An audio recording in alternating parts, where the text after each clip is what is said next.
when you were in those early days of iRobot and when you were thinking about Scrum, uh, did you foresee we would get here where you have an autonomous team of AI agents going so fast?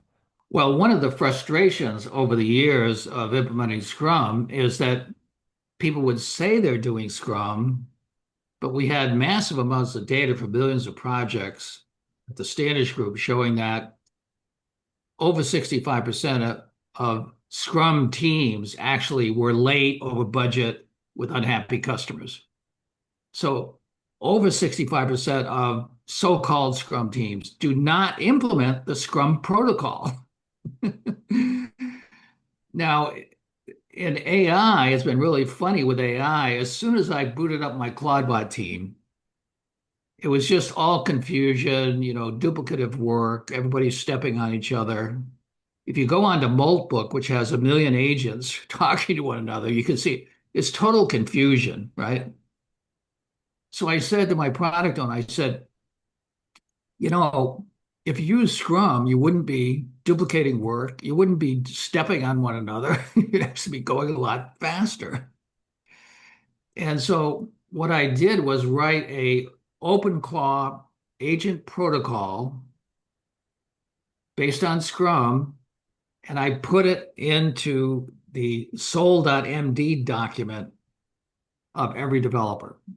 So they all know, okay, I'm going to get this work done as fast as possible, get it into review. So our next meeting, Grok Heavy can look at it and gets it done. And if I'm free, the first thing I do is I go to the top of the Scrum board, I pick up a story and I get it done as fast as possible. So every agent's always going to the top of the board, trying to drive everything to done all the time, 24 by 7. And to try to get that all working, the agents run into a lot of problems.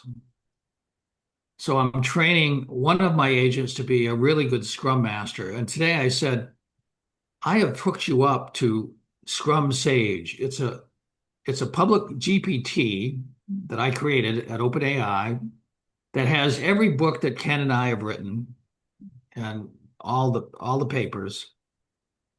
And the other AIs call the personas, his name is Ono in Scrum Sage.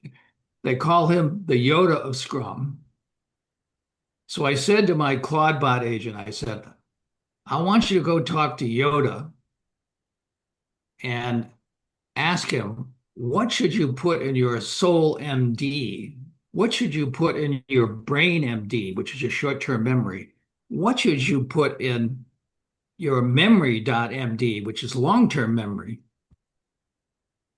And he went and talked to Yoda and came back, and it was unbelievable.